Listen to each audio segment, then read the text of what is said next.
Dish information আর miss ইনফরমেশনের পার্থক্য আছে। Miss information না জেনে ভুল বুঝে একটা মিথ্যা বা ভুল তথ্য ছড়িয়ে দেয়া, এটার ক্ষমা আছে, এটার কি আছে।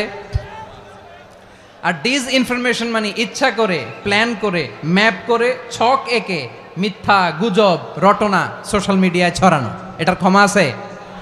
আওয়াজ করে বলেন ক্ষমা আছে। ভারতের কিছু গণমাধ্যম তাই করেছে, আমরা ব্যথিত হয়েছি, আমাদের হৃদয়ে রক্তক্ষরণ হয়েছে। আমাদের প্রতিবেশী দেশকে বলতে চাই, আমাদের দেশ নিয়ে আপনাদের ভাবার দরকার নাই, নিজের চরকায় তেল দেন, নিজের দেশ নিয়ে ভাবেন।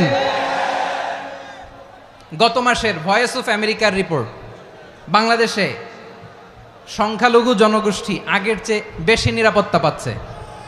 Report voice of America, Muslim report নাকি মুসলিম জরিপ, ভয়েস অফ আমেরিকা, কথা বুঝে নাই বোধহয়।